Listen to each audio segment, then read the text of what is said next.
Hello everyone, welcome to the Diamond Coaching. Myself Manisha. Let's start today revising Registration Act. ठीक है, registration act जो है छत्तीसगढ़ के syllabus में है और ये सिलेबस जो है इसमें छत्तीसगढ़ में ये जो रजिस्ट्रेशन एक्ट से क्वेश्चन पूछे जाते हैं वो सारे के सारे कितने क्वेश्चन आते हैं तो 3 से 4 क्वेश्चन एक्सपेक्टेड हैं जो कि पूछे जाएंगे। तो सबसे पहले आपको जो पता होना चाहिए वो ये है कि आपको इसका क्या पता होना चाहिए, इंडेक्स प्रोविज़न। ठीक है, और इंडेक्स में भी सारे के सारे सेक्शंस नहीं पढ़ने हैं, कुछ ही सेक्शन पढ़ने हैं। तो आज हम सिर्फ इसी बेस पे इसको रिवाइज करेंगे कि हमें कितने सेक्शन इम्पॉर्टेंट हैं जो हमें पढ़ने चाहिए अपने एग्ज़ाम के लिए। ठीक है, तो स्टार्ट करते हैं।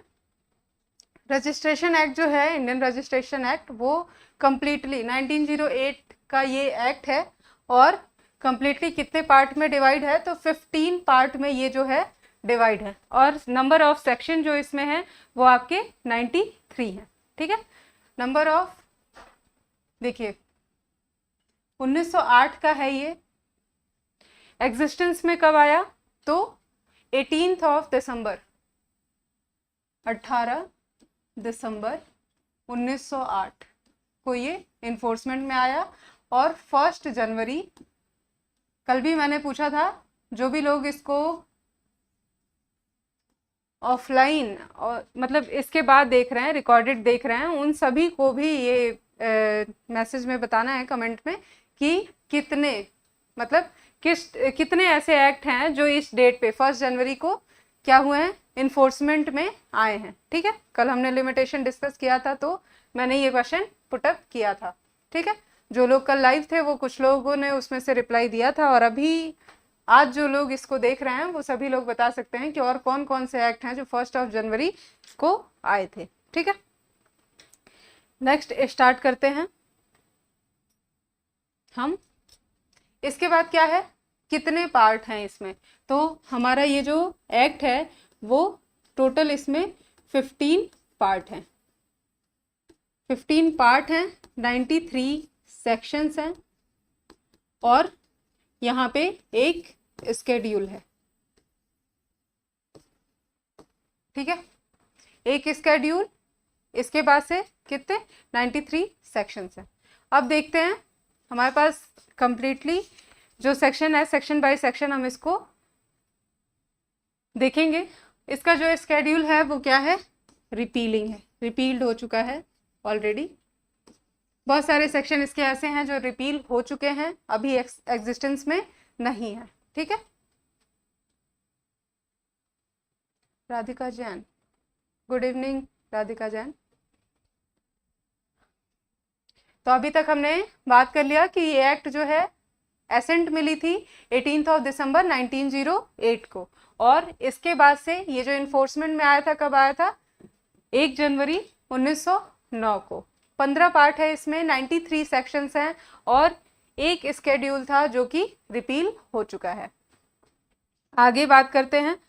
सारे के सारे सेक्शन यहाँ पे हमें नहीं पढ़ने हैं, लेकिन हम स्टार्ट करेंगे इसको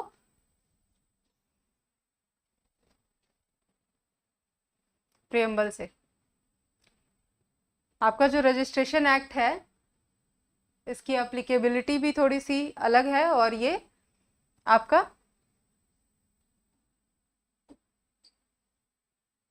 देखते हैं एक्ट नंबर 16 ऑफ 1908 है ये, सबसे फर्स्ट थिंग।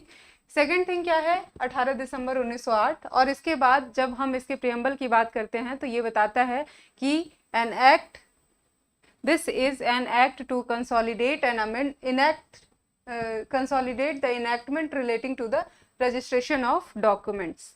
ठीक है, डॉक्यूमेंट्स से रिलेटेड जो भी इनैक्टमेंट हैं उसको कंसोलिडेट करने का काम क्या किया, रजिस्ट्रेशन एक्ट ने किया। तो दिस मीन्स कि ये जो एक्ट है ये एग्जॉस्टिव है आपके रजिस्ट्रेशन के मैटर में। ठीक है, अब देखते हैं short title, the registration act है ये 1908 का। इसके बाद होल ऑफ इंडिया पे एप्लीकेबल है। क्यों,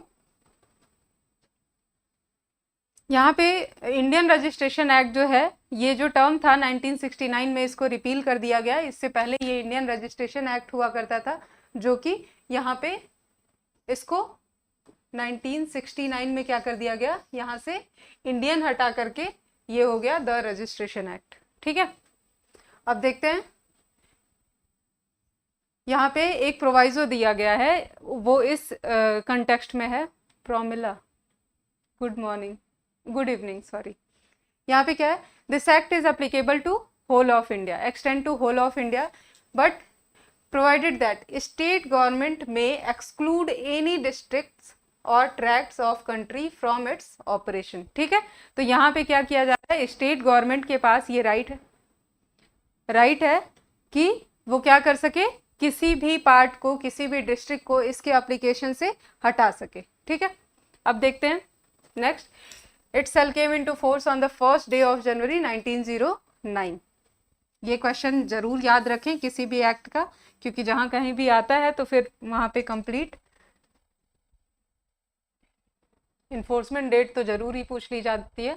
सेकंड सेक्शन जो है ये आपका डेफिनेशन क्लॉज की बात करता है, जिसमें से आपका जो फर्स्ट डेफिनेशन है वो होने वाला है एडिशन। 2(1) में यहाँ पे देखिए 1, 2, 3 दिया हुआ है, ABCD नहीं है, तो ये ध्यान में रखें। सेक्शन छत्तीसगढ़ हो चाहे कोई भी स्टेट हो, वहां पे जब पीटी का पेपर होता है तो वहां पे अधिकतर बच्चे ये गलतियां कर देते हैं कि क्या होता है, 2 क्लॉज A लिख दिया गया या फिर B लिख दिया गया और या फिर 1, 2, 3 लिख दिया गया। तो आपको क्लियरली ध्यान देना है इसमें कि यहाँ पे क्या लिख रखा है, 2 क्लॉज 1 है।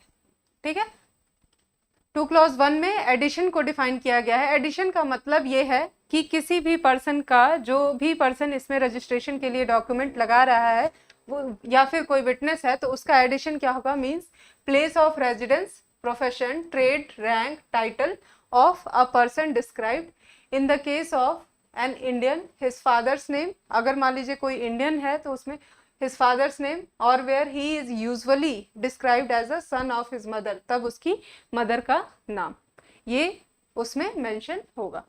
इसके बाद बुक, ये जो बुक हम पढ़ेंगे इसमें स्पेशली बुक्स मेंशन है बहुत सारी। कुछ बुक है जो स्टेट गवर्नमेंट देती है, जो रजिस्ट्रार होता है उसको, और सब रजिस्ट्रार को, जो भी ऑफिशियल्स हैं उनको, कि उसमें बुक भी पूछा जाता है। आप प्रीवियस ईयर उठा के देखेंगे तो बुक नंबर पूछा जाता है। तो बुक क्या होता है, बुक का मतलब होता है includes a portion of book and also any number of seats connected together with a view of forming a book. ठीक है, जो भी नंबर ऑफ सीट्स हैं जो कि कनेक्टेड हैं एक दूसरे से किसी किताब को बनाने में, तो वो सारी चीजें क्या हैं, बुक हैं, या फिर कोई पोर्शन ऑफ अ बुक को भी हम बुक कहेंगे। डिस्ट्रिक्ट में यहाँ पे डिस्ट्रिक्ट और सब डिस्ट्रिक्ट इसमें दिए गए हैं, जो भी स्टेट गवर्नमेंट इसमें फॉर्म करती है। अभी आगे हम देखेंगे कि कब डिस्ट्रिक्ट कौन फॉर्म करेगा, किस सेक्शन में। ठीक है, नेक्स्ट आते हैं सब क्लॉज 5। ये जो है इंडोर्समेंट बताता है और इंडोर्स्ड दोनों। Endorsement and endorse include and apply to entry in writing. Endorsement क्या होता है, किसी भी पेपर को हम कब कहते हैं कि इसको इंडोर्स कर दिया गया है। तो इसको इंडोर्स कब किया जाता है, इंडोर्समेंट का मतलब होता है कि मान लीजिए कि कोई एक डॉक्यूमेंट है, कोई पेपर है आपके पास, और इसमें मान लीजिए यहाँ पे बहुत सारे पेजेस हैं, ये बहुत सारे पेजेस हैं, और इन पेजेस के पीछे कहीं भी आपने कुछ नोट लिखा और उसके बाद उसको इसके साथ अटैच कर दिया, दैट इज कॉल्ड इंडोर्समेंट। तो यहाँ पे देखिए पढ़ते हैं, an entry in writing by registering officer on a rider और covering slip to any document. ठीक है, कोई भी कवरिंग स्लिप है या फिर उसके पीछे ही लिख दिया, या फिर कोई कवर है उसके पीछे लिख दिया, तो उसको हम कहेंगे tendered for registration under this act, तब हम कहेंगे कि ये इंडोर्समेंट हो गया।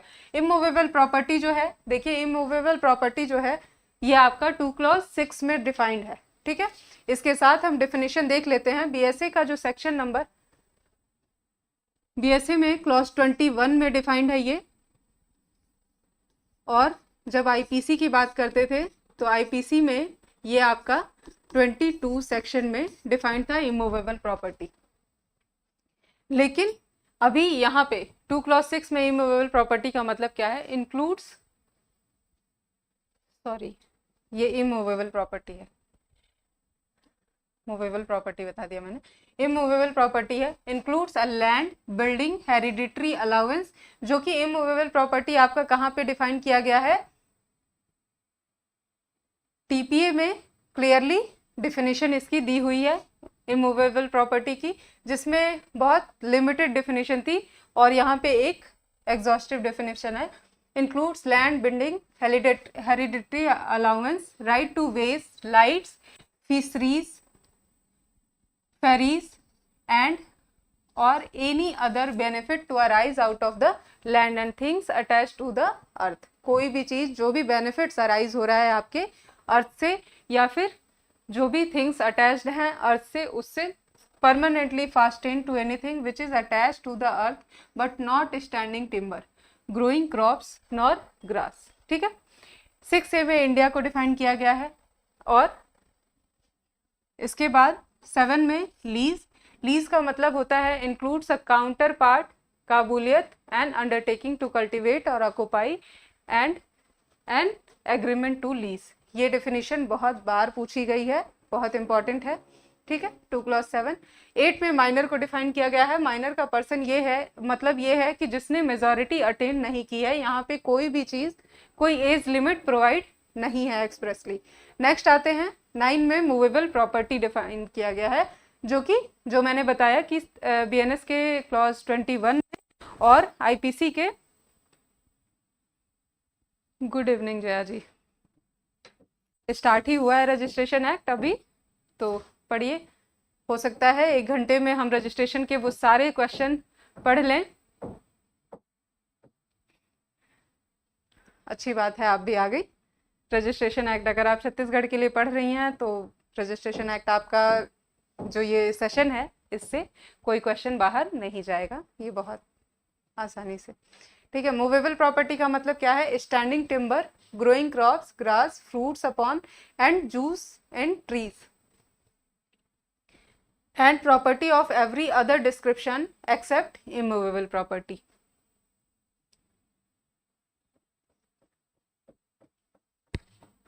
नेक्स्ट है क्लॉज 10 में रिप्रेजेंटेटिव डिफाइंड है। और रिप्रेजेंटेटिव का मतलब होता है कि इसमें एक डेफिनेशन ये इसमें इंक्लूड किया गया है। रिप्रेजेंटेटिव का मतलब includes the guardian of minor and committee और other legal curator of a lunatic और इडियट। ठीक है, इस पर्सन को भी हम कहेंगे कि ये क्या है, आपके रिप्रेजेंटेटिव हैं।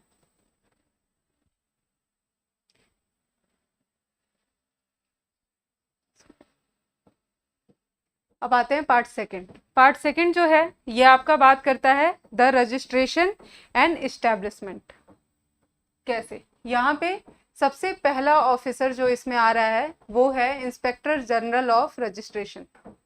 ठीक है, section number 3 inspector general of registration है, जिसमें स्टेट गवर्नमेंट जो है वो क्या करेगा, अपॉइंट करेगा इंस्पेक्टर जनरल ऑफ रजिस्ट्रेशन को, और उसकी ड्यूटीज को भी स्टेट गवर्नमेंट ही बताएगा, स्टेट गवर्नमेंट ऑथराइज करेगा। कोई भी इंस्पेक्टर जनरल जो होगा, inspector general may hold simultaneously any other office under the government. ठीक है, अब आते हैं सेक्शन नंबर 4।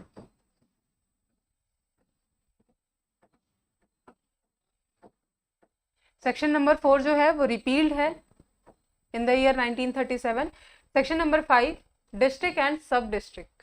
स्टेट गवर्नमेंट जो होगा वो डिसाइड करेगा, सबसे पहले तो स्टेट गवर्नमेंट फॉर्म करेगा कि कोई डिस्ट्रिक्ट होगा और उसका कोई सब डिस्ट्रिक्ट होगा। ठीक है, और प्रिस्क्राइब करेगा and may alter the limit of such district and सब डिस्ट्रिक्ट। तो इट इज स्टेट गवर्नमेंट जो कि ऑथराइज है कि कौन सा सब डिस्ट्रिक्ट होगा। उसके बाद डिस्ट्रिक्ट और सब डिस्ट्रिक्ट को इस सेक्शन के अंतर्गत together with the limit thereof जब वो फॉर्म करेगा, और every alteration of such limit shall be notified in the official gazette. कोई भी अगर डिस्ट्रिक्ट या सब डिस्ट्रिक्ट फॉर्म किया गया है, फर्स्ट की सबसेक्शन 5 में डिस्ट्रिक्ट और सब डिस्ट्रिक्ट को स्टेट गवर्नमेंट फॉर्म करेगा, फिर उसकी लिमिट डिसाइड करेगा। लिमिट डिसाइड करने के बाद उसको ऑफिशियल गैजेट में नोटिफाई करेगा कि कौन सा डिस्ट्रिक्ट है और कहाँ तक उसका एरिया है। ठीक है, नेक्स्ट आते हैं, जो भी अल्टरेशन होगा वो इसके नोटिफिकेशन के बाद मेंशन किया जाएगा। अब आते हैं सेक्शन नंबर 6, इसमें है रजिस्ट्रार और सब रजिस्ट्रार। तो it is state government who appoint registrar for a district. देखिए, may appoint such person whether public officers are not.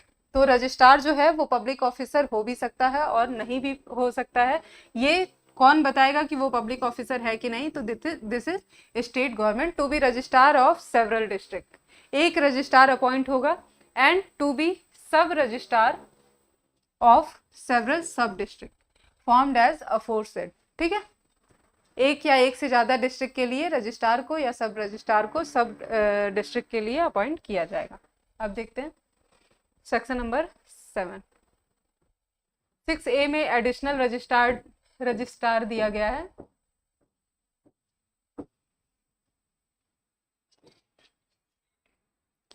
ये भी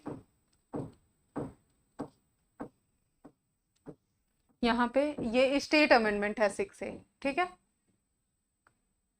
ये उत्तर प्रदेश का अमेंडमेंट है। फिर आते हैं सेक्शन 7। सेक्शन 7 में है ऑफिस ऑफ रजिस्ट्रार एंड सब रजिस्ट्रार।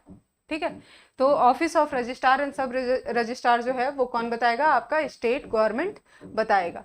जो भी ऑफिस जहाँ पे जो भी उसके लिए स्टाइल्ड की गई है डिस्ट्रिक्ट में, उस जगह पे रजिस्ट्रार बैठेगा और सब रजिस्ट्रार बैठेगा।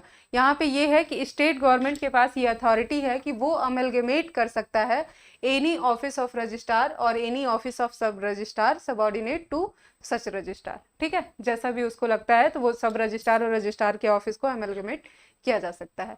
No such authorisation shall enable a sub registrar to hear an appeal against an order passed by himself under this act. मान लीजिए कि सब रजिस्ट्रार ने अगर कोई ऑर्डर पास कर दिया है और उसके बाद से क्या करता है, उसको जो स्टेट गवर्नमेंट है वो रजिस्ट्रार बना देती है, तो उस टाइम पे वो क्या कर सकता है? अपनी ही अपील को नहीं सुन सकता है।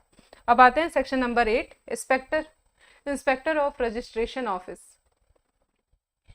ये जो है स्टेट गवर्नमेंट होगा जो कि अपॉइंट करेगा किसी भी ऑफिसर्स को to be called as inspector of registration office and may prescribed the duties. तो यहाँ पे अपॉइंटमेंट भी स्टेट गवर्नमेंट कर रही है और उसके बाद से जो भी ड्यूटीज हैं वो सारी की सारी ड्यूटीज भी कौन बता रहा है? गवर्नमेंट बता रही है। ठीक है, और ये जो इंस्पेक्टर होता है ये इंस्पेक्टर जनरल से, जो कि 3 में था, उसका सबऑर्डिनेट होता है। 9 जो है वो आपका रिपील किया जा चुका है। सेक्शन नंबर 10 एब्सेंसी की बात करता है। देखिए यहाँ पे एब्सेंस 10 और 11 में एब्सेंस की बात की गई है। 10, 11 और 12 तीनों में एब्सेंस की बात की गई है और थोड़ा सा कंफ्यूजन यहाँ पे क्रिएट होता है, और वो ऐसे आप थोड़ा सा इसको ध्यान देंगे हेडिंग से तो फिर क्लियर हो जाएगा कि कैसे यहाँ पे कंफ्यूजन होता है और नहीं होना चाहिए। एब्सेंस ऑफ रजिस्ट्रार और वैकेंसी इन हिज ऑफिस। ठीक है, यहाँ पे क्या है, जब कोई भी registrar other than the registrar of a district, यहाँ पे क्या लिखा गया है? Other than registrar of a district including presidency town is absent otherwise than on a duty in his district. तब क्या होगा? जो इंस्पेक्टर जनरल होगा, एनी पर्सन होम, जिसको इंस्पेक्टर जनरल क्या करेगा? अपॉइंट कर देगा इन हिज बिहाफ, उसके जो भी रजिस्ट्रार एब्सेंट है, या फिर कोई भी जज उस डिस्ट्रिक्ट का, डिस्ट्रिक्ट कोर्ट का जो जज है वो within the local limit of whose, जिसके जुरिस्डिक्शन में जो रजिस्ट्रार है वो उसका ऑफिस है, या फिर shall be registrar during such absence. ठीक है, अनटिल की स्टेट गवर्नमेंट क्या करे? अपॉइंट ना कर दे एक फ्रेश रजिस्ट्रार ऑफिसर को। अब देखिए सेकेंड क्लॉज जो है वो इसका बताता है कि रजिस्ट्रार ऑफ अ डिस्ट्रिक्ट, इसमें other than registrar of a district था, दिस मीन्स कि सब रजिस्ट्रार था। अब यहाँ पे रजिस्ट्रार ऑफ अ डिस्ट्रिक्ट है, उस टाइम पे क्या होगा? यहाँ पे उसका ऑफिस वैकेंट हो जाता है। उस सिचुएशन में जज जो है वो नहीं होगा। Any person whom the inspector general appoint, अगर इंस्पेक्टर जनरल उसको अपॉइंट करेगा तब वो रजिस्ट्रार होगा, अनटिल एंड अनलेस कि स्टेट गवर्नमेंट खुद उसको अपॉइंट कर दे। अब आते हैं section number 11, absence of registrar on duty in his district. अगर मान लीजिए वो ड्यूटी पे है तो अगर कोई रजिस्ट्रार अपने ड्यूटी पे है और उसके बाद से on duty in his district और एब्सेंट रहता है, ही में अपॉइंट अ सब रजिस्ट्रार। अगर वो ऑन ड्यूटी है तो वो क्या कर सकता है, सब रजिस्ट्रार को अपॉइंट कर सकता है या फिर किसी अदर पर्सन को अपॉइंट कर सकता है कि वो क्या करे, उसकी ड्यूटीज को परफॉर्म करे, जो भी एक्सेप्ट 68 और 72 की ड्यूटीज। ठीक है,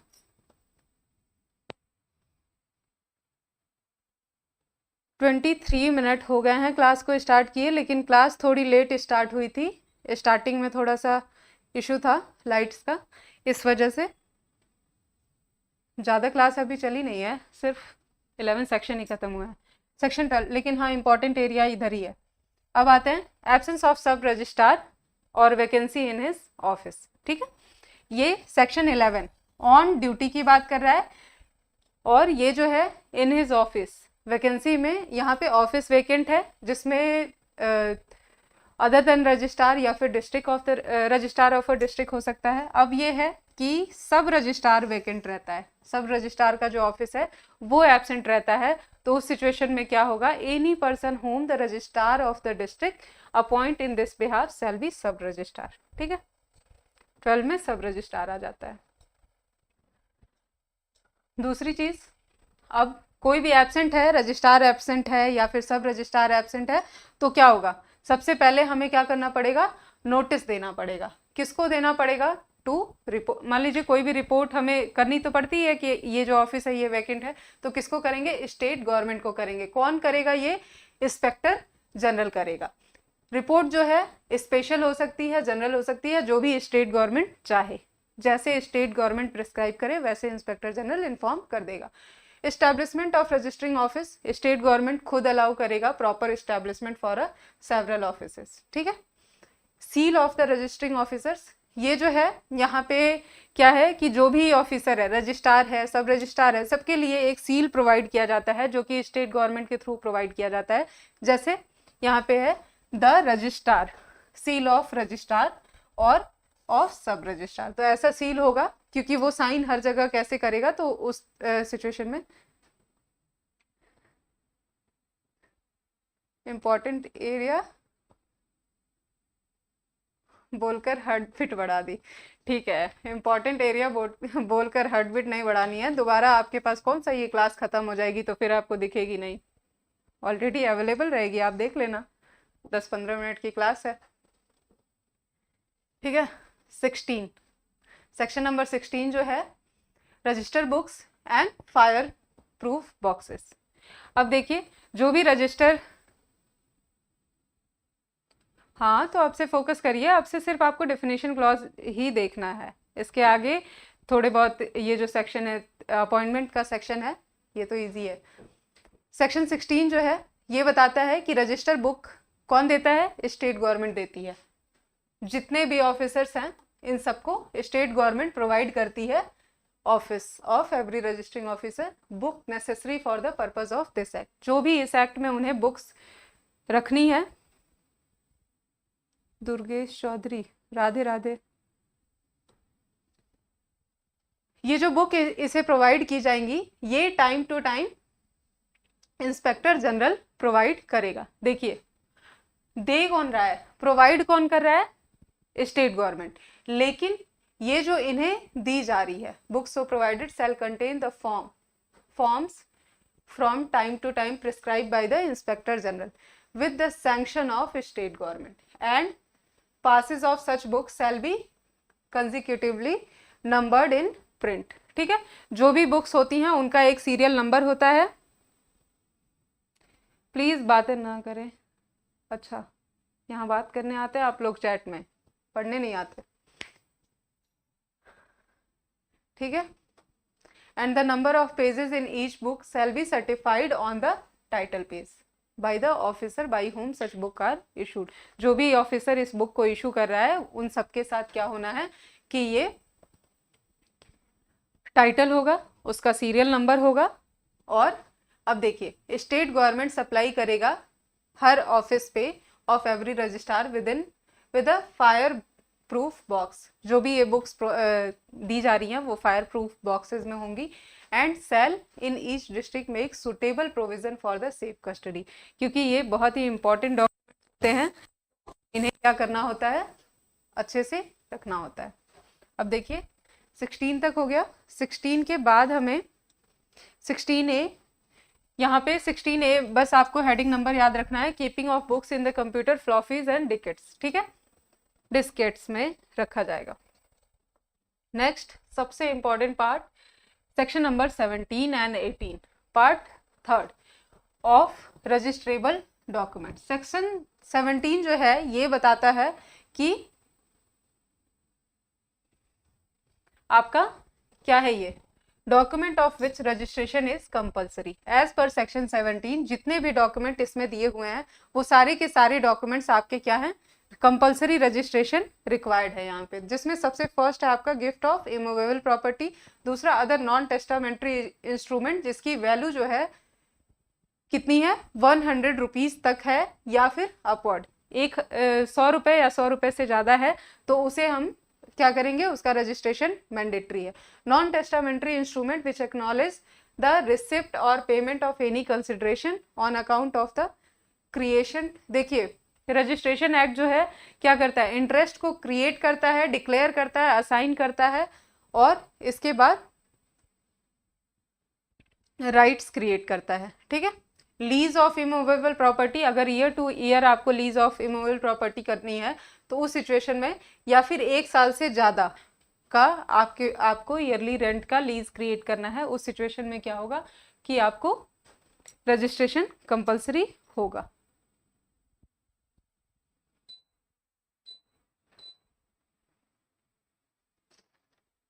अब देखिए डी जो है ये लीज की बात करता है, ईयर टू ईयर होना चाहिए, 1 साल से ज़्यादा की लीज है तो रजिस्ट्रेशन मैंडेटरी है। फिर आते हैं ई, नॉन टेस्टामेंट्री इंस्ट्रूमेंट, अगर आप कोई चीज़ ट्रांसफर कर रहे हो, असाइन कर रहे हो, डिक्री और ऑर्डर ऑफ द कोर्ट और any award when such decree और ऑर्डर अवार्ड परपोर्ट्स टू और ऑपरेट क्रिएट, अगर वो जो ऑर्डर या डिक्री है वो क्रिएट कर रहा है, डिक्लेयर कर रहा है, असाइन कर रहा है, लिमिट कर रहा है या फिर एक्सटिंग्विश कर रहा है, वेदर इन द प्रेजेंट और इन फ्यूचर,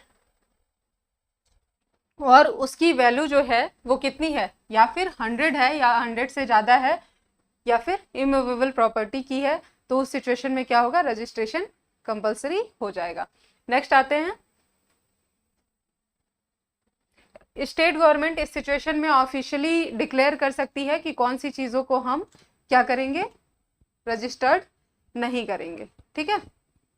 यहाँ पे ये स्टेट गवर्नमेंट की लाइबिलिटी होती है कि वो क्या करे, बताए।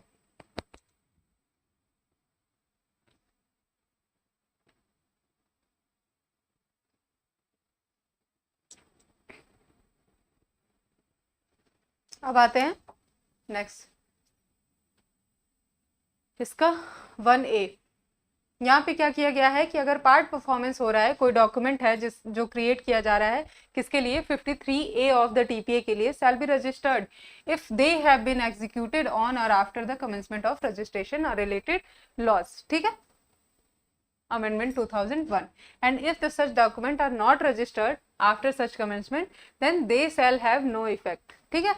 अगर पार्ट परफॉर्मेंस के लिए 53A जो है वो पार्ट परफॉर्मेंस से डील करता है, और यहाँ पे उसके लिए यहाँ पे जो 1A है जो कि आपके अमेंडमेंट से जोड़ा गया था, यहाँ पे ये बताता है कि इसमें इसके लिए कोई भी डॉक्यूमेंट है तो उसका रजिस्ट्रेशन कंपलसरी है, और अगर नहीं है तो उसका कोई इफेक्ट नहीं होगा, ठीक है।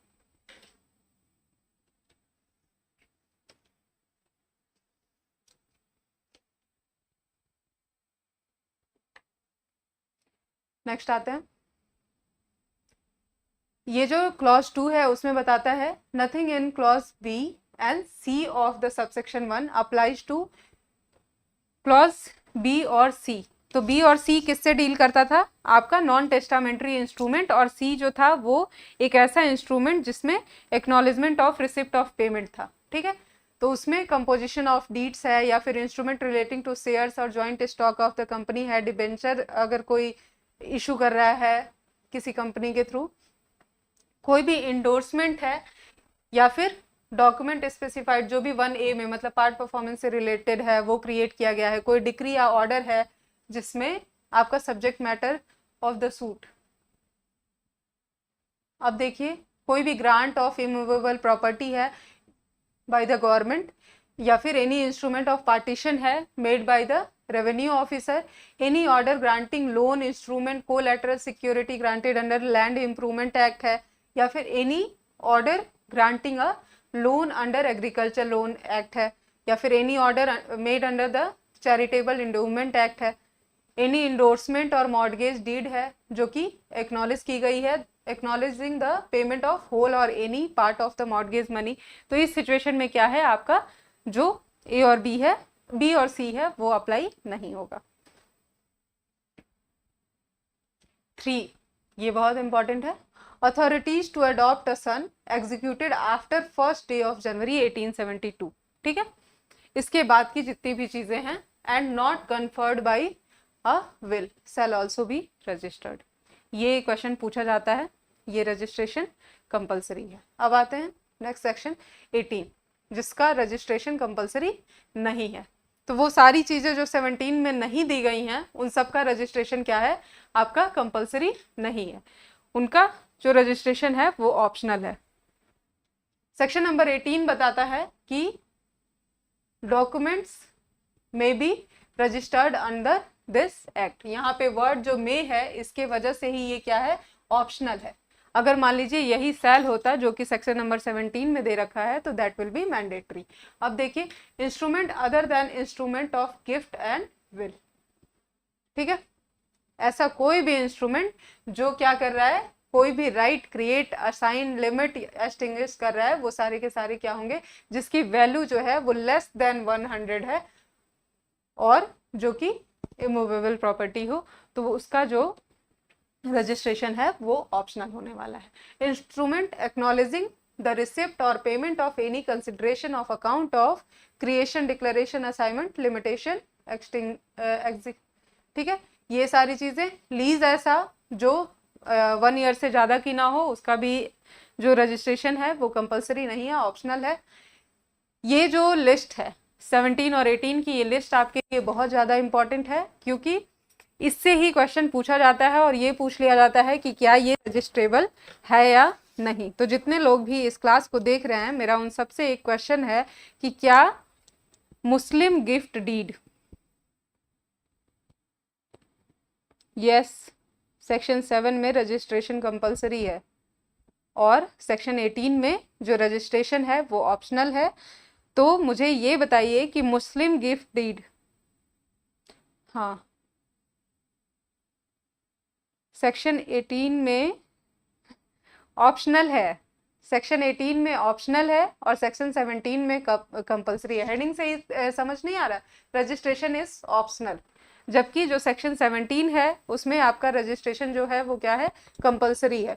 जहां पे रजिस्ट्रेशन कंपलसरी है और वहां पे आपने अपने डॉक्यूमेंट को रजिस्टर नहीं करा रखा है, तो आपके रजिस्ट्रेशन जो भी आपका डॉक्यूमेंट क्रिएट किया गया है उसको आप इन्फोर्स नहीं करा सकते अनलेस कि आप रजिस्ट्रेशन ना करा दो। ठीक है, हो गया क्लियर।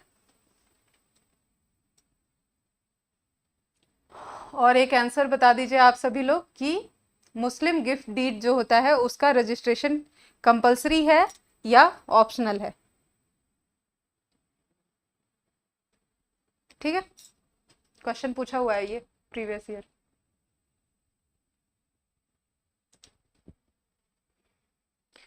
यहाँ पे विल्स लिख रखा है, all other document not required by section 17 to be registered.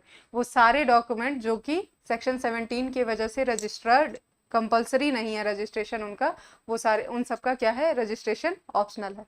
ठीक है, आंसर प्लीज बता दीजिए जितने लोग भी देख रहे हैं कि मुस्लिम गिफ्ट डीड जो है वो कंपलसरी रजिस्ट्रेबल है या नहीं है। Next question, next section, document for registration to be accompanied by a true copy. ठीक है, जो भी यहाँ पे दिया गया है रजिस्ट्रिंग ऑफिसर जो होगा वो रिफ्यूज कर सकता है अगर उसको लगता है कि जो भी उसके बिफोर डॉक्यूमेंट्स जो हैं वो प्रेजेंट किए गए हैं वो क्या है, ट्रू कॉपी में नहीं है, मतलब ओरिजिनल पेपर्स में नहीं है।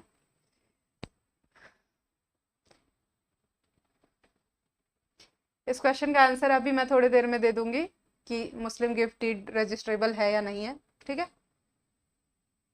सभी लोग थोड़ा बहुत आंसर कर दें ताकि मुझे पता चल जाए कि सबको पता है या नहीं है। और ये क्वेश्चन आया हुआ है, छत्तीसगढ़ में भी आया है, ऑप्शनल है, ठीक है। नेक्स्ट सेक्शन है हमारा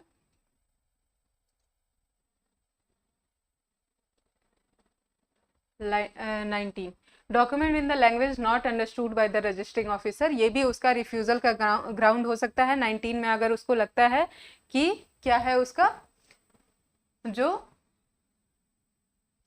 डॉक्यूमेंट प्रेजेंट किया गया है उसका लैंग्वेज क्लियर नहीं है, तो वो रिफ्यूज कर सकता है और कह सकता है कि जो भी उस एरिया का अंडरस्टैंड मतलब लोकल लैंग्वेज है या फिर एक नॉर्मल ऑफिशियल लैंग्वेज जो है, उस लैंग्वेज में आप पेपर को प्रेजेंट करिए, ठीक है। सेक्शन नंबर 20, ये सारे स्टेट अमेंडमेंट हैं। स्टेट अमेंडमेंट आपको सिर्फ वही पढ़ने होंगे जो छत्तीसगढ़ का है। अभी तक छत्तीसगढ़ का इसमें कोई अमेंडमेंट है नहीं, और अगर होगा तो मैं बता दूंगी।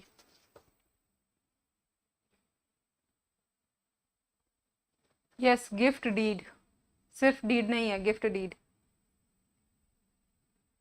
Document containing interlineation, blank, erasures और अल्टरेशन, ठीक है। अगर मान लीजिए कोई डॉक्यूमेंट प्रेजेंट किया गया है और उसमें क्या होता है, सेक्शन नंबर 20 इस चीज की बात कर रहा है कि मान लीजिए कि उसमें कोई गैप है, इंटरलाइनिंग उसमें की गई है, या फिर कोई ब्लैंक जगह छोड़ दिया गया है, तो उस सिचुएशन में क्या करेगा, जो रजिस्टरिंग ऑफिसर हो सकता है वो अपने डिस्क पे उसको या तो रिफ्यूज कर सकता है कि वो उसको रजिस्टर नहीं करेगा। अगर वो रिफ्यूज नहीं करता है तो उसके पास ये राइट है, he shall at the time of registration the registering the same make a note on register of such interlineation, blank, erasure और अल्टरेशन, ठीक है, उसका कर सकता है। आंसर इसका ये है कि जो मुस्लिम गिफ्ट डीड है वो कंपल्सरी रजिस्ट्रेबल है, ठीक है, रजिस्ट्रेशन उसका कंपल्सरी है। आप सभी लोग ये आंसर, अब अगर ये क्वेश्चन आता है तो आप सब सही कर पाएंगे। 21 जो है description of the property and maps और प्लान, ठीक है। यहाँ पे क्या है कि कोई भी नॉन टेस्टामेंट्री डॉक्यूमेंट जो है वो जब आपका प्रेजेंट किया जाएगा तो उसका डिटेल ब्यौरा दिया जाएगा। हिंदी में लोग कहते हैं कि नजरी नक्शा, ठीक है, नजरी नक्शा देते हैं, मतलब कि उसका डायरेक्शन तक, साउथ में क्या है, सड़क है या फिर कोई भी मतलब नाला जा रहा है, कुछ भी हो, किसी का घर है तो किसका घर है, ये सारी चीजें हर चारों डायरेक्शंस का आपको देना पड़ता है। ये बात करता है 21, डिस्क्रिप्शन बताता है। सफिशिएंट टू आइडेंटिफाई, इतना सफिशिएंट आपको देना है कि वो इजीली उसको क्या कर सके, जो रजिस्ट्रार है वो सेटिस्फाई हो सके, आइडेंटिफाई कर सके उसको। अब आते हैं, मान लीजिए किसी टाउन में, वही चीजें इसमें दे रखी हैं कि अगर किसी टाउन में है तो उसको कैसे डिस्क्राइब करना है, ये सब आपका 21 में दे रखा है। इसकी हेडिंग आपको पता होनी चाहिए। नेक्स्ट 22 जो है वो गवर्नमेंट मैप की बात करता है, reference to the government map और सर्वे की बात करता है। अगर प्रैक्टिकेबल है तो to describe the house not being house in a town, उस सिचुएशन में क्या कर सकता है, reference to a government map और सर्वे, उस टाइम पे गवर्नमेंट मैप या सर्वे से आप चीजें ले सकते हो। तो लोग अधिकतर निकलवाते हैं। नेक्स्ट है सेक्शन नंबर 23, ये सारे स्टेट के हैं, उड़ीसा में बहुत सारी चीजें हैं, इस वजह से उड़ीसा में आपका time for presenting a document बहुत ज़्यादा इंपॉर्टेंट है। सेक्शन नंबर 23, सेक्शन नंबर 23 जो है ये बताता है कि आप कितने टाइम के अंदर क्या करोगे, डॉक्यूमेंट्स को प्रेजेंट करोगे। तो आपका डॉक्यूमेंट जो है वो प्रेजेंट किया जाता है विद इन 4 मंथ। जो 24, 5, 6 दे रखा है यहाँ पे, subject to the provision contain in 24, 5, 6, आगे थोड़ा सा टाइम लिमिट का अलग दे रखा है। Document other than a will shell be accepted for registration unless presented for that purpose for a proper officer within 4 month from the date of execution। जिस दिन execute किया गया है उस दिन से। अब देखिए प्रोवाइड किया गया है कि अगर कॉपी ऑफ डिग्री या ऑर्डर है प्रेजेंट करना है आपको, may be presented with in 4 month from the day on which degree और ऑर्डर वॉज मेड, और अगर ये अवेलेबल है with in 4 month from the day on which it becomes final. तो आपको जो टाइम लिमिट याद रखनी है वो कितने दिन की याद रखनी है, 4 month की। नेक्स्ट आते हैं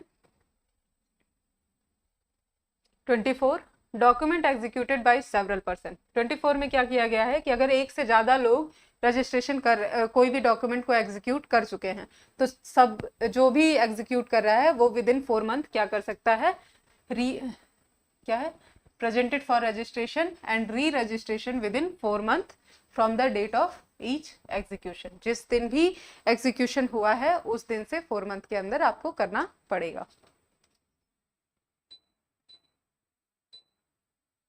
ठीक है। जया भट्ट, अगर आपको सही आंसर पता था तो आपने आंसर दिया क्यों नहीं?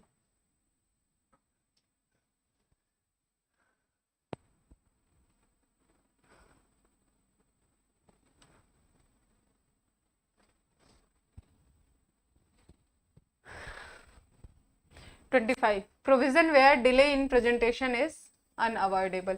अगर मान लीजिए कि आपका जो डॉक्यूमेंट को एग्जीक्यूट करने के बाद if owing to urgent necessity और unavoidable accident any document executed और copy of a decree order made in India is not presented for registration till after expiration of the time। जो भी यहाँ पे 4 month का टाइम पीरियड प्रिस्क्राइब किया गया है उसके बाद किया जा रहा है। तो अगर उसका डिले जो है वो 4 month एक्सीड नहीं कर सकता है, may direct that on payment of fine. Fine उसको कितना पे करना पड़ेगा फिर रजिस्ट्रेशन के लिए? अच्छा, अगर कंफ्यूज हो गई थी तो भी रिप्लाई तो देना चाहिए था ना। आंसर्स ऐसे ही सही होते हैं। देखिए पीटी क्वालिफाई करने का सबसे बड़ा रास्ता यही है कि आपको क्लियर होना है अपने आंसर्स पे। ठीक है, तो जो भी है वो बताया करिए ताकि पता चले कि क्या है। और मैंने तो बस इसीलिए पूछा कि ये क्वेश्चन प्रिपेयर हो जाएगा क्योंकि ये क्वेश्चन आया हुआ है, बहुत बार पूछा गया है। आपको 10 टाइम अमाउंट, जो भी आपका रजिस्ट्रेशन फी है उसका 10 टाइम पे करना पड़ेगा।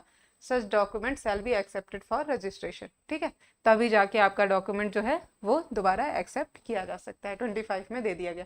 Any application for such description direction may be lodged within with a sub registrar who shall forthwith forward it. ठीक है, अब देखिए यहाँ पे रजिस्ट्रार को, सब रजिस्ट्रार को आपको एप्लीकेशन देना पड़ेगा कि आपका जो फाइल करने का टाइम था वो ज़्यादा हो चुका है और आपने लिमिटेड टाइम में 4 month में आपने अप्लाई नहीं किया है। तो जो सब रजिस्ट्रार होगा वो वापस से क्या करेगा, रजिस्ट्रार को बताएगा। Next 26, document executed out of India. अगर कोई डॉक्यूमेंट मान लीजिए इंडिया के बाहर एग्जीक्यूट किया गया है, उस सिचुएशन में क्या करना है कि वो जब इंडिया आएगा, इंडिया आने के 4 month के अंदर आने के बाद 4 month के अंदर क्या करेगा, अप्लाई करेगा। सबसे पहले तो वो एग्जीक्यूट किया गया हो, रजिस्टरिंग ऑफिसर ये सेटिस्फाई होगा, और दूसरा ये कि वो 4 month के अंदर क्या किया गया है, प्रेजेंट किया गया है। तब उसको proper payment of fee, registration fee के बाद क्या किया जाएगा, रजिस्ट्रेशन किया जाएगा।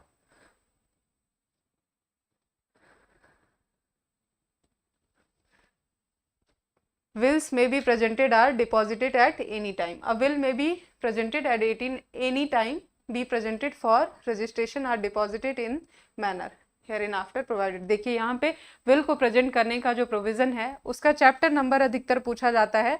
टाइम ऑफ प्रेजेंटेशन जो है आगे हम लोग पढ़ेंगे, तो उसके अकॉर्डिंग ही आप विल को प्रेजेंट कर सकते हो। ठीक है, पार्ट 5 जो है ये द प्लेस ऑफ रजिस्ट्रेशन है, तो place for registration of document relating to land, इसमें फर्स्ट थिंग ये है, जनरल रूल ये कहता है आपका कि जहां भी प्रॉपर्टी है, और दूसरी चीज जो भी पर्सन इसको क्या कर रहा है, आपका डॉक्यूमेंट को एग्जीक्यूट कर रहा है, वो जहां रिसाइड करता है वो वहां पे क्या कर सकता है, रजिस्ट्रेशन के लिए अप्लाई कर सकता है। ठीक है, नेक्स्ट 29 ये है place for registering other document. कोई अदर डॉक्यूमेंट है जो कि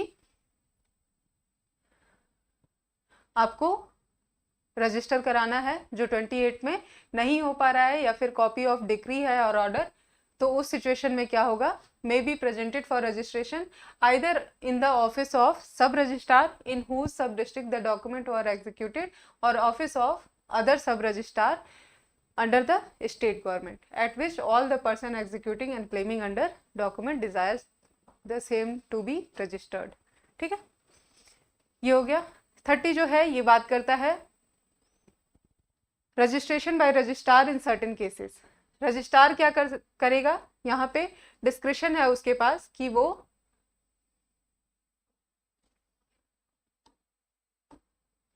any registrar may in his description receive and register any document which might be registered by any सब registrar subordinate to him.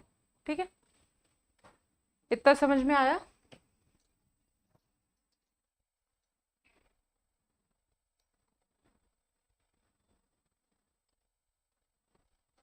Thirty one जो है वो बात करता है रजिस्ट्रेशन और acceptance for deposit eight private residence.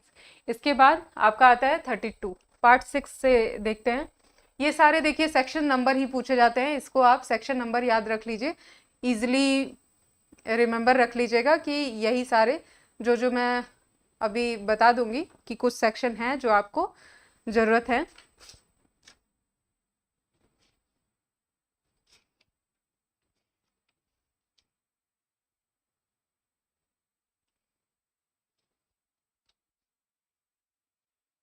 Thirty two जो है वो बात करता है कि person of a document, person to present a document, किसी भी डॉक्यूमेंट को कौन सा पर्सन जो है वो प्रेजेंट करेगा। ठीक है, accept in the cases mention, जो भी 31, 88 और 89 में मेंशन किया गया है, उसके अलावा अगर देखें तो जिस पर्सन को, जो पर्सन क्या कर रहा है, एग्जीक्यूट कर रहा है। दूसरी चीज क्या है, उसका कोई भी रिप्रेजेंटेटिव या फिर कोई एजेंट क्या कर सकता है, या फिर जिसको भी असाइन किया गया हो वो 32 के अंदर सीधे सीधे आपका डॉक्यूमेंट को प्रेजेंट कर सकता है। अब आते हैं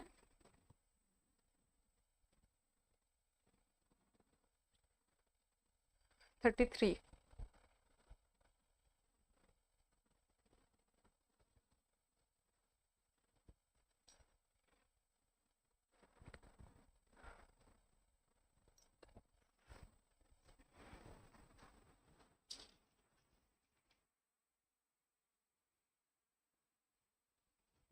थर्टी टू ए जो है इसमें आपका वो है photographs, compulsory affixing of photograph, एक passport size photograph and fingerprint to the document यहाँ पे रहेगा, जो भी पर्सन इसको प्रेजेंट कर रहा है। ये 32A, इसमें ये कहा गया है कि जो भी पर्सन प्रेजेंट कर रहा है डॉक्यूमेंट को, उसका passport size photograph, fingerprint documents पे लिए जाएंगे। अगर मान लीजिए एक से ज़्यादा लोग हैं, बायर या सेलर, तो उन सब के लिए जाएंगे। अब आते हैं 33 जो है वो पावर ऑफ अटॉर्नी से डील करता है। Power of attorney recognizable for the purpose of section 32। ये भी सिर्फ आपको सेक्शन नंबर याद रखना है, इसमें इससे ज़्यादा कुछ नहीं पढ़ना है। 34 जो है inquiry before registration by registering officer, तो जो भी रजिस्ट्रेशन हो रहा है उसमें क्या करेगा, जो रजिस्ट्रार होगा या सब रजिस्ट्रार होगा वो सबके सब यहाँ पे तभी रजिस्टर किए जाएंगे कि उससे पहले वो क्या करे जाएंगे, कुछ प्री इंक्वायरी होगी। इंक्वायरी किस चीज़ की होगी कि जो पर्सन प्रेजेंट कर रहा है उसने एग्जीक्यूट किया है या नहीं किया है।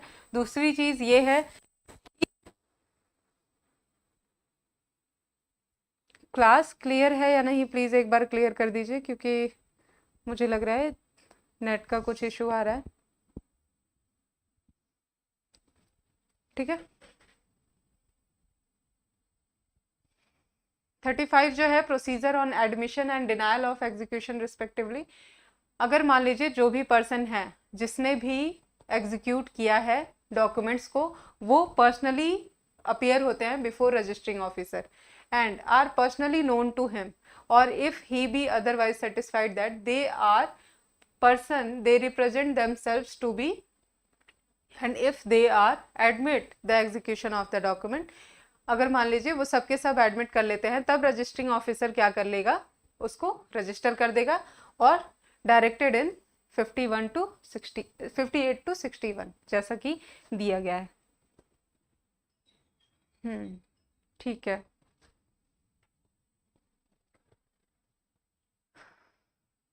थर्टी 36 आपका पार्ट 7 है। पार्ट 7 आपका बात करता है enforcing the appearance of executant and witnesses. यहाँ पे ये उनका अपीयरेंस है जो पार्ट 6 में दिया हुआ है, और आपको इसमें सिर्फ सेक्शन नंबर देख के जाना है, इससे ज़्यादा इसमें कुछ भी नहीं देखना है। ठीक है, यहाँ पे procedure where appearance of executant और विटनेस इज डिजायर्ड, जहाँ पे भी डिजायर्ड है वहाँ पे उन्हें जो ऑफिसर्स होगा वो बुलाएगा, और बुलाने के बाद उनसे जो भी उनका रिक्वायर है उनको समन भेजेगा, ये सारी चीज़ें करेगा।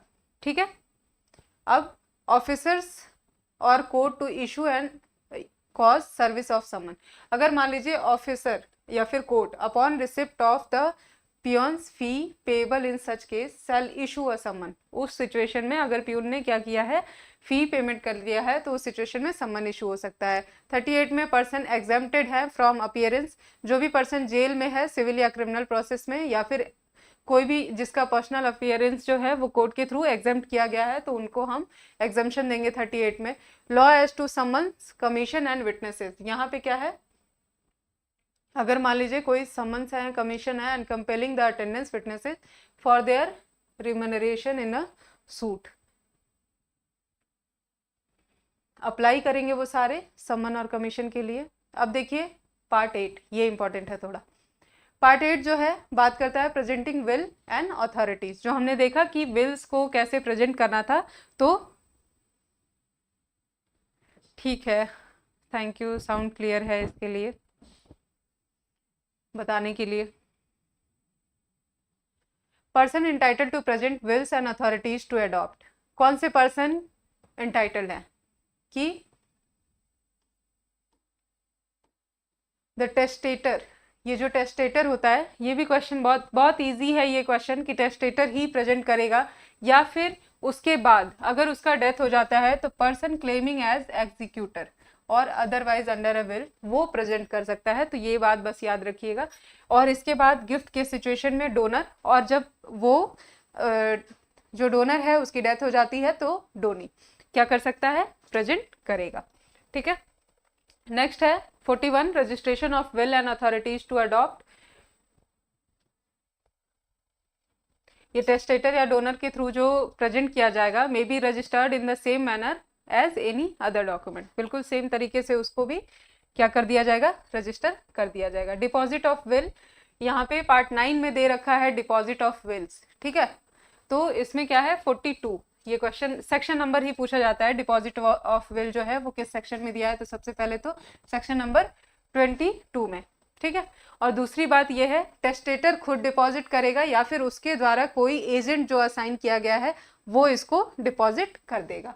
ठीक है, procedure on deposit of will, जब उसको रिसीव किया जाएगा जो भी कवर सील जैसा भी रिक्वायर्ड है उसके अकॉर्डिंग, फिर उसका एक प्रिलिमिनरी इंक्वायरी होगा, देन उसके बाद से उसका रजिस्ट्रेशन किया जाएगा। प्रोसीजर ऑन तो हो गया। 44 में withdrawal of sealed cover deposit under 42। 45 जो है proceeding on death of depositor, अगर मान लीजिए जो डिपॉजिटर है वो क्या किया, डेथ कर जाता है, तो उस सिचुएशन में अगर जो रजिस्ट्रार है वो सेटिस्फाई हो जाता है कि जो टेस्टेटर है वो डेड है he shall in the applicant's present, जो भी अप्लाई कर रहा है, open the cover and at the applicant's expenses cause करेगा content thereof to be copied into book number 3। देखिए यहाँ पे बुक नंबर 3, ये याद रखिएगा। कई जगह इसमें बुक, अभी हम आगे 51 में पढ़ेंगे कि कितने तरह की बुक है और उस बुक्स में क्या होता है, वो बहुत इंपॉर्टेंट है। बुक नंबर 3 में उसके प्रेजेंस में पड़ेगा, अगर मान लीजिए टेस्टेटर डेथ हो जाता है तो। और when such copy has been made, तब रजिस्ट्रार जो है वो क्या करेगा, रीडिपॉजिट करेगा ओरिजिनल विल को। पहले खोली जाएगी विल को और उसके बाद से उसको उसके सामने शो किया जाएगा और फिर वापस से डिपॉजिट कर दिया जाएगा।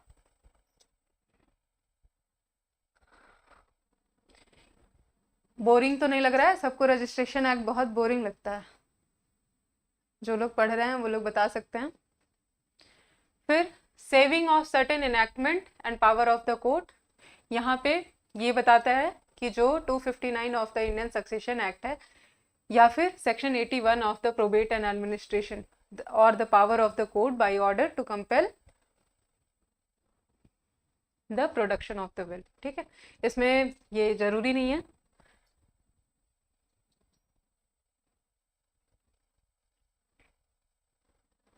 पार्ट 10 जो है ये बात करता है इफेक्ट ऑफ रजिस्ट्रेशन और नॉन रजिस्ट्रेशन। ठीक है, यही इंपॉर्टेंट है, effect of registration and non registration.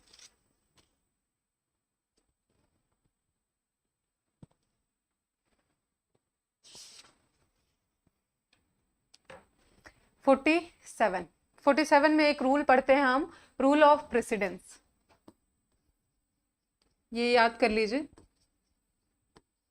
लिख सकते हैं आप अपनी बैरेक्ट में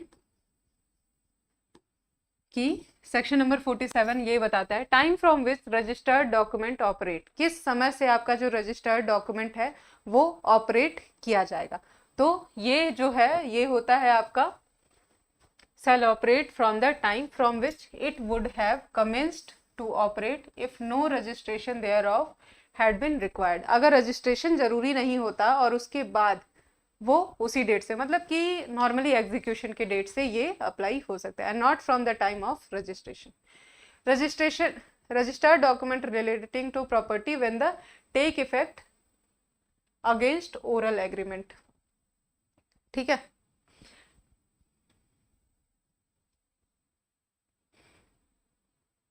अच्छा, थैंक यू। ठीक है, तो ये रूल ऑफ प्रेसिडेंस हो गया, जिसको हम रिलेशन बैक भी कहते हैं। तो जिस डेट से एग्जीक्यूट किया गया है ये रिट्रोस्पेक्टिव इफेक्ट है आपके डॉक्यूमेंट का, जो भी डॉक्यूमेंट आपको इफेक्ट में लाना है। दूसरी चीज ये है कि अगर किसी का ओरल एग्रीमेंट कर दिया गया, डॉक्यूमेंट मान लीजिए क्रिएट किया गया है और उसके बाद उसमें कोई ओरल एग्रीमेंट हो जाता है तो वो भी अप्लाई होगा। Effect of non registration of document required to be registered कब हो जाता है? No document required by section 17 और by provision of the TPA to be registered shall affect any immovable property. अगर मान लीजिए कोई भी डॉक्यूमेंट है जिसका रजिस्ट्रेशन रिक्वायर्ड है और उसके बाद उसका कोई भी इफेक्ट नहीं होता, ये बहुत ज़्यादा पूछा जाता है, सेक्शन नंबर 49 एकदम दिमाग में रट लीजिएगा। ठीक है, आप भी स्टार बना लीजिए इसके आगे। ठीक है, कि ये आपका इफेक्ट ऑफ नॉन रजिस्ट्रेशन, अगर रजिस्ट्रेशन रिक्वायर्ड है और फिर भी, सर को मत बोलिएगा ये बात आप जो चैट कर रहे हैं वो सर को नहीं पता है अभी, तो कोई दिक्कत नहीं है, पढ़ाई कीजिए। ठीक है, no document required by section 17 और बाय प्रोविजन, तो उसका कोई इफेक्ट नहीं होगा, कोई पावर कन्फर नहीं होगा और उसको हम एविडेंस में यूज नहीं करेंगे।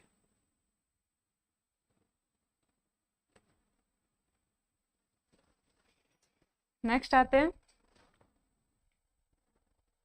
यहाँ पे क्या है, shall affect any immovable property comprise therein, confer any power to adopt, be received as evidence of any transaction affecting such property or conferring।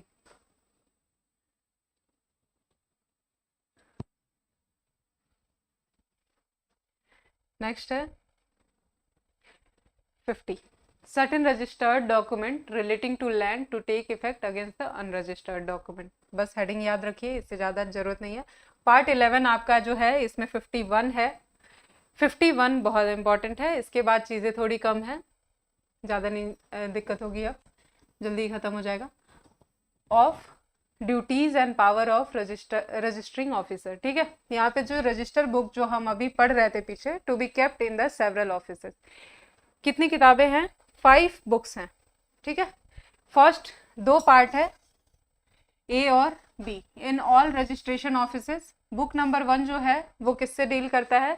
Register of non testamentary document, immovable property. सबसे ज़्यादा इसको आपको sequence याद रखने का सबसे easy तरीका है, इमूवेबल प्रॉपर्टी का रजिस्ट्रेशन मैंडेटरी है, याद कर लीजिए, और उसके बाद उसको हम सबसे पहले रखेंगे।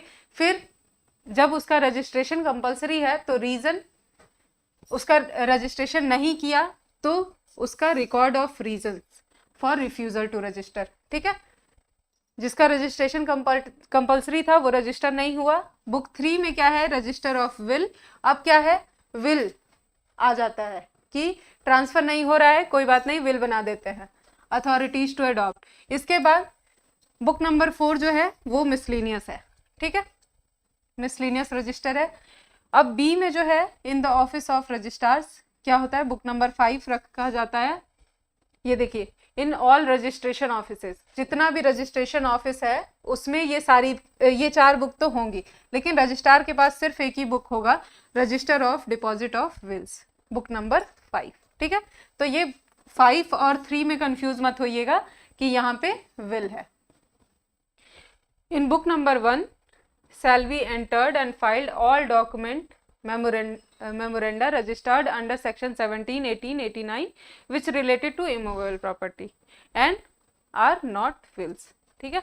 बुक नंबर 4 shall entered, ये बस आप बुक नंबर याद रखिएगा, इससे सिर्फ इतना ही आता है कि बुक नंबर कौन सा किस में रखा गया है।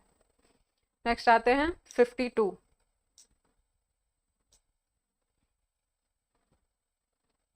Duties of registering officer when document presented, जब उसको प्रेजेंट किया जाएगा तो उसकी ड्यूटीज क्या हैं? जो भी आपका मतलब ऑफिसर होगा उसकी ड्यूटी क्या होती है? तो वो ऑफिसर जो है वो क्या करता है? टाइम, प्लेस, सब कुछ उसमें मेंशन कर देता है और सिग्नेचर ले लेता है जो भी डॉक्यूमेंट को प्रेजेंट कर रहा है उसकी, ठीक है, उससे एंडोर्समेंट करा लेता है, रिसिप्ट दे देता है। रजिस्टरिंग ऑफिसर जो होगा वो खुद ही रिसिप्ट देगा जो भी पर्सन उसको डॉक्यूमेंट को प्रेजेंट कर रहा है। फिर उसके बाद क्या करेगा? Subject to the provision contained in 62, every document admitted to registration shall without unnecessary delay क्या किया जाएगा? Be copied in the book, जो भी बुक उसमें दिया गया है उसमें according to order of its admission, और जो भी all such books shall be authenticated at such interval in such a manner as is from time to time prescribed by inspector general, ठीक है। तो ये हो गया 52, ये दोनों सेक्शन इंपॉर्टेंट थे। नेक्स्ट आते हैं entries to be numbered consecutively, बस इतना याद रखिएगा, 53 में दिया गया है और इसको कंजिक्यूटिवली हम एंट्री भरेंगे। अब आते हैं 54, current index and entries therein होगा। हर साल का अलग अलग रजिस्टर होता है और हर साल अलग अलग चीज़ें रखी जाती हैं। यहाँ पे क्या लिखा है? In every office in which any office of book hereinbefore mention are kept there shall be prepared current indexes of the content of such books, वहाँ पे इंडेक्स वहाँ पे बना रहेगा। And every entry in such indexes shall be made so far as practicable immediately after registering officer copied और file memorandum. अब देखिए कौन सा डॉक्यूमेंट है, किससे रिलेट करता है, इसका करंट इंडेक्स बना के रखेंगे। Indexes to be made by registering officer and their content. Next 56 repealed है। 57 registering officer allow inspection of certain books and indexes and to give certified copy of entry. देखिए यहाँ पे जब इंडियन एविडेंस एक्ट में आपने देखा होगा, एक बार सारे इंपॉर्टेंट सेक्शन बता देना। हाँ बिल्कुल, हम बता देंगे कि कौन कौन से इंपॉर्टेंट सेक्शन हैं जो आपको पढ़ने चाहिए, ठीक है। इजीली बहुत अच्छे से मतलब पूरा हो जाएगा, सिर्फ उतने ही सेक्शन। देखिए जितने सेक्शन को मैं पढ़ रही हूँ वो सारे सेक्शन ही आप बस रिवाइज कर लीजिए, सिर्फ उस पे ही सर्कल बनाइए और वही बस पढ़ के जाइएगा। जिसको मैं सिर्फ हेडिंग पढ़ रही हूँ आप सिर्फ हेडिंग पढ़िए, जिसको मैं डिटेल पढ़ रही हूँ उसको आप डिटेल में पढ़िए, ठीक है। वैसे सारी चीजें मैंने बता दी हैं जितनी भी जरूरत है। 58 जो है particulars to be endorse on the document admitted, जरूरत नहीं है। 59 endorsement to be dated and signed by the registering officers, ठीक है। जो भी इंडोर्समेंट होगा वो डेट कौन लिखेगा, आपका रजिस्टरिंग ऑफिसर, और उसके बाद से उसको साइन भी करेगा। Certificate of registration after such provision, जो भी प्रोविजन इसमें दिया गया है वो सारे सर्टिफिकेट ऑफ रजिस्ट्रेशन जो है वो complied with the registering officer shall endorse thereon certificate, ठीक है। ये जो रजिस्टरिंग ऑफिसर होगा ना वो उसको इंडोर्स करेगा।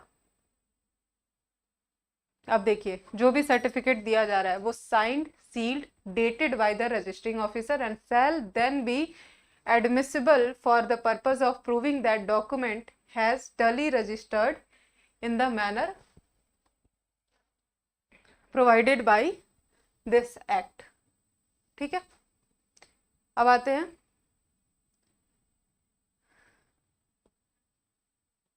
सेक्शन नंबर 61, इंपॉर्टेंट है। Endorsement and certificate to be copied and the document return, जो भी इंडोर्समेंट हो रहा है और सर्टिफिकेट जो भी रिफर्ड किए गए हैं mention in 59 and 60 shall be thereupon be copied into the margin of register book, ठीक है। जो मार्जिन ऑफ रजिस्टर बुक मतलब जो सीक्वेंस होता है, एक सीरियल नंबर जो होता है उसके अकॉर्डिंग, और ये जो बुक नंबर है वो आपका 1 है 61 में, ठीक है। इसके बाद जो माना जाएगा रजिस्ट्रेशन ऑफ द डॉक्यूमेंट जो है वो कंप्लीट मान लिया जाता है, और इसके बाद से and the document shall be then be return to the person who presented the same for registration. जब रजिस्ट्रेशन पूरा हो जाता है तो क्या करते हैं, उसको हम दे देते हैं और टू सच अदर पर्सन, जिसको भी उसने नॉमिनेट किया है उस अदर पर्सन को देंगे, ठीक है। नेक्स्ट आते हैं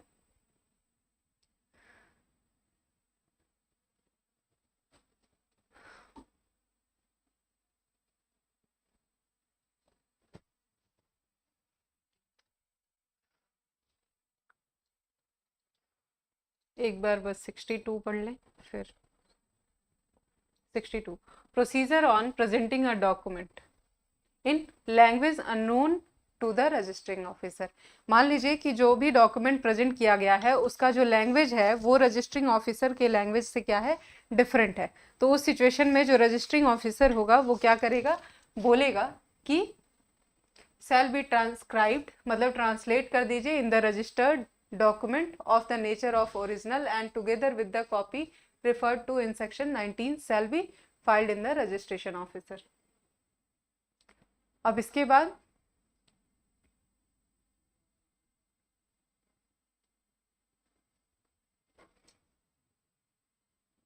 the endorsement and certificate respectively mentioned in 59, जो भी सर्टिफाइड कॉपी आई थी उसको हम मानेंगे for the purpose of making the copies and memorandum. Translation जो होगा, जो भी ट्रांसलेशन किया जाएगा उसको हम ओरिजिनल मानेंगे, ठीक है।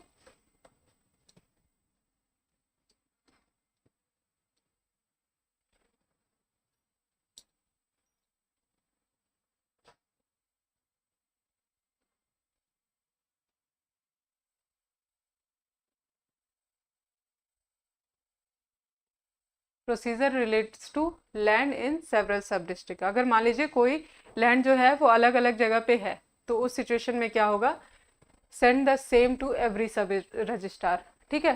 तो जब रजिस्ट्रेशन किया जाएगा उसके बाद उसका जो एंडोर्समेंट हो जाएगा to the same registrar as himself in whose sub district any part of such property is situated and such sub registrar shall file the memorandum in his book number 1, ठीक है।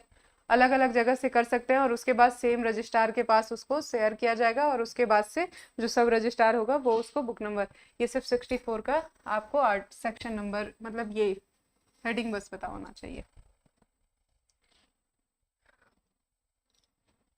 65 जो है procedure where document relates to land in several district से deal कर रहा है। सब में बुक नंबर 1 लिख रखा है, देख लीजिए।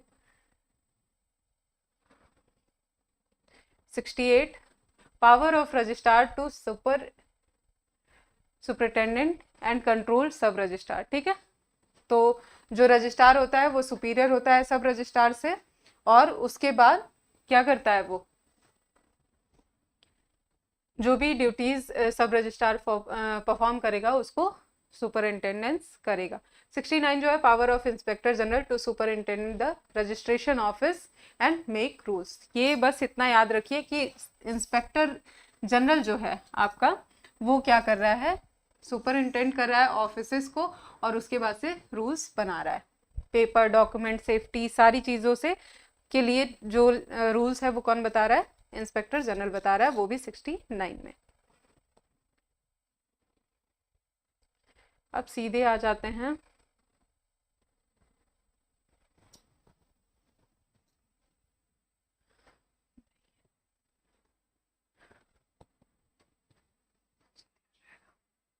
Power of inspector general to remit fine. यहाँ पे क्या है, अगर इंस्पेक्टर जनरल को लगता है तो वो क्या कर सकता है, in exercise of it discretion remit कर सकता है होली और part of difference between any fine. जो भी फाइन लेवी किया गया है 25 और 34 में, उसको वो लेवी कर सकता है। अब आता है refusal to register. Reason for refusal to register record. 71 में क्या करेगा, रीजन बताएगा कि क्या रीजन है जिसके वजह से वो रजिस्टर नहीं कर रहा है। अगर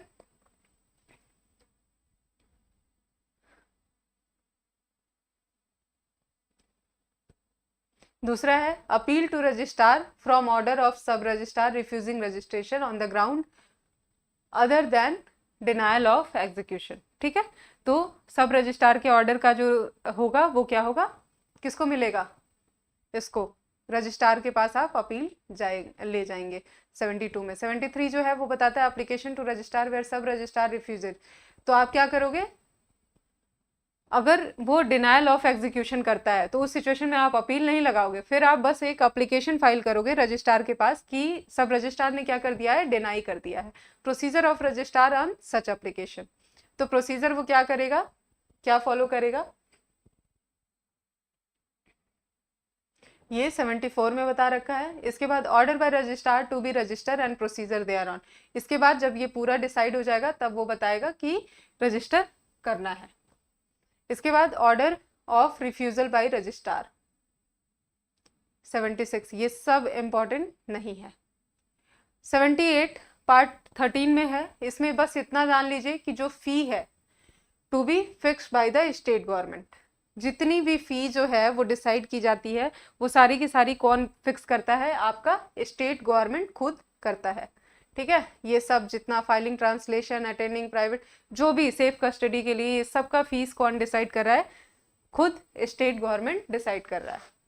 कहीं भी सेंट्रल गवर्नमेंट अभी तक आया नहीं है।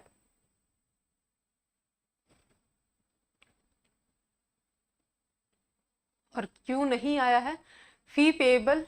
ठीक है, पब्लिकेशन ऑफ फी जो है, देखिए यहाँ पे क्या है, जो पब्लिकेशन स्टेट गवर्नमेंट जो भी फी डिसाइड करेगी उसको ऑफिशियल गैजेट में पब्लिश करेगी इन सेक्शन 70। ठीक है, 79। अब देखिए 80 इंपॉर्टेंट है, fee payable on presentation. All the fees for registration of document under this act shall be payable on presentation of such document। जो भी फीस फिक्स की गई है उन सबको। अब आते हैं 81।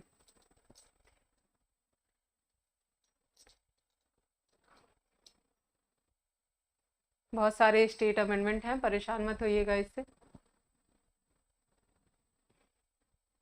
और ये इसलिए हैं क्योंकि हर स्टेट की कोर्ट फी एक्ट है और उसके बाद से उसमें अलग अलग वो दे रखे हैं। 81 पेनल्टीज से डील करता है, चैप्टर पार्ट नंबर 14। ठीक है, ये क्या कर रहा है, पेनल्टीज से डिस्कस कर रहा है। ये भी प्रीवियस ईयर में पूछा गया है कि incorrectly endorsing, copying, translating और registering the document with intent to injure. अगर किसी को इंजर करने के लिए आप क्या करते हो, ऐसे डॉक्यूमेंट्स को रजिस्टर कर ले रहे हो, तो उस सिचुएशन में क्या किया जाएगा, आपके ऊपर पेनाल्टी लगाई जाएगी। तो जो सेक्शन 81 में पेनाल्टी है वो कितने ईयर की है, बस इतना जान लीजिए, वो होने वाला है आपका 7 ईयर। और यहाँ पे और लिख रखा है विथ फाइन और विथ बोथ। ठीक है, जो भी पर्सन है उसको पनिश किया जाएगा। इसके बाद सेक्शन नंबर 82 में जो पनिशमेंट दी हुई है वो भी सेम है, लेकिन किसके लिए दी गई है, यहाँ पे किसी को इंजर करने के लिए इंटेंशन है इसका। और 82 में क्या किया गया है, penalty for making false statement, delivering false copies और translation, false personation and abetment. तो इसके लिए भी आपके पास 7 ईयर और फाइन और विथ बोथ। ठीक है, तो ये दोनों सेक्शन आप याद रखेंगे, 81 एंड 82। 83 रजिस्टरिंग ऑफिसर में कमेंस प्रोसिक्यूशन। यहाँ पे तो यहाँ पे देखिए बस इतना याद रखना है आपको कि 83 offences punishable under this act shall be tribal by any court officer exercising power not less than, क्या है, मजिस्ट्रेट ऑफ सेकेंड क्लास। ठीक है, JMSC second class, first class नहीं है ये, सेकेंड क्लास जो है वो आपका ऑथराइज है। तो अगर पूछता है कि पहले तो पनिशमेंट और दूसरी चीज कि किस जुडिशियल ऑफिसर के पास इसका जुरिस्डिक्शन है, तो ये है आपका सेकेंड क्लास के पास। ठीक है, अब आते हैं 83 हो गया ना, 85 84 registering officer to be deem to be the public servant. जो भी रजिस्टरिंग ऑफिसर होगा उसको हम पब्लिक सर्वेंट मानेंगे और वो लीगली बाउंड है, every person shall be legally bound to furnish information to such registering officer. अगर मान लीजिए उसको किसी भी इंफॉर्मेशन की जरूरत है उस सिचुएशन में। 228 भी इसमें है, जुडिशियल प्रोसीडिंग माना जाता है। अब आते हैं पार्ट 15। इसका जो इंपॉर्टेंट सेक्शन है वो है 85। कितने टाइम में जो भी डॉक्यूमेंट हैं, जो डिस्ट्रक्शन ऑफ अनक्लेम्ड डॉक्यूमेंट, अगर कोई डॉक्यूमेंट है other then a will remaining unclaimed in any registration office for a period of not period exceeding 2 years may be destroyed। 2 साल के बाद क्या किया जाएगा, उसको डिस्ट्रॉय कर दिया जाएगा।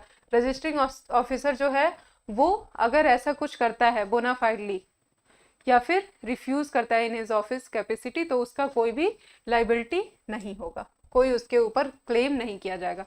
Nothing so done is invalidated by defect in appointment और प्रोसीजर। ठीक है, कुछ भी अगर ऐसा कर दिया जाता है, कोई भी काम हो रहा है by registering officer shall be deemed to invalidate merely by reason of any defect in his appointment procedure. ये नहीं कहा जा सकता कि इनका अपॉइंटमेंट गलत हुआ था इसलिए इनके द्वारा किया गया काम जो है वो गलत होगा। ठीक है, तो ये हो गया 87। 88 registration of document executed by the government है, सर्टेन पब्लिक फंक्शंस, ये 88 में दे रखा है। 89 copies of certain order, certificate and instrument to be sent to the registering officer. Then इसके बाद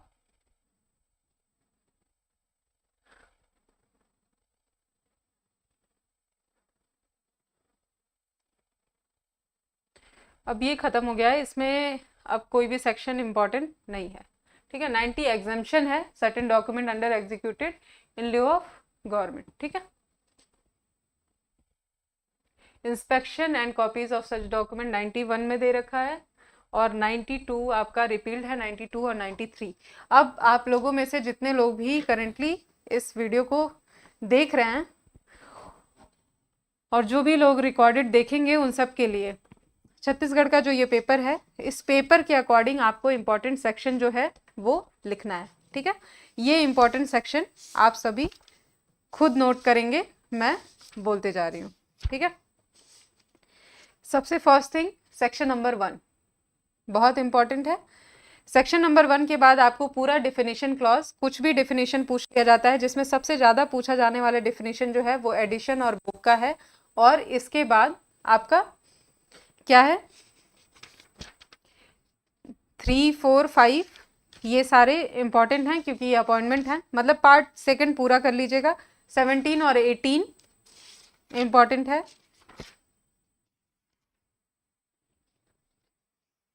19, 20, 21, फिर 23 के बाद आपको 25 याद रखना है। 25 का मतलब ये है बस इसका जो प्रोविज़न है 23, 24, 25 का, ठीक है, और 10 टाइम का जो पीरियड है। फिर इसके बाद आता है 28 में प्लेस ऑफ रजिस्ट्रेशन क्या होगा?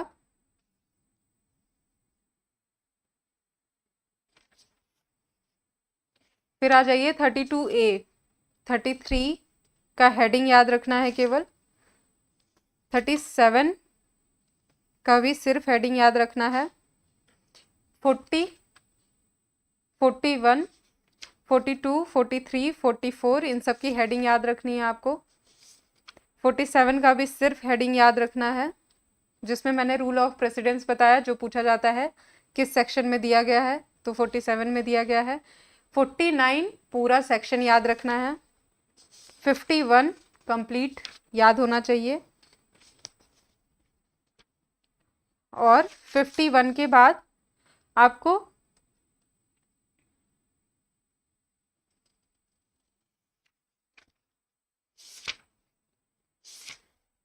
सीधे आ जाइए, 57 का क्लॉज 5 याद रखना है।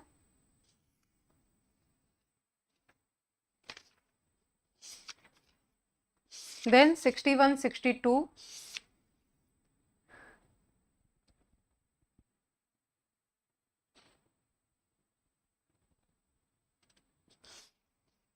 69 याद रखना है, थोड़ा मतलब ज़्यादा नहीं, सिर्फ हेडिंग याद रख लीजिए। 70, 70 का भी हेडिंग। फिर आ जाइए सीधे 71, 71 के बाद आपको याद रखना है 79 और 80।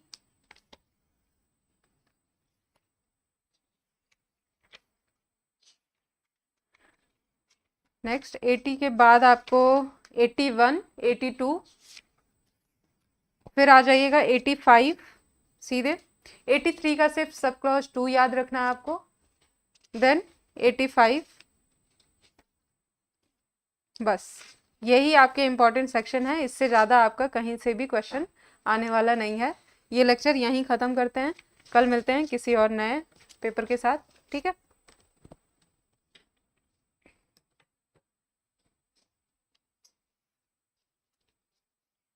कल वैसे मोस्ट प्रोबेबली हम डिस्कस करेंगे टीपीए को, ठीक है। टीपीए के लिए टाइम लेकर आइएगा, कम से कम 2 घंटा लगेगा, टीपीए ख़त्म हो जाएगा और एक भी क्वेश्चन गलत भी नहीं होगा।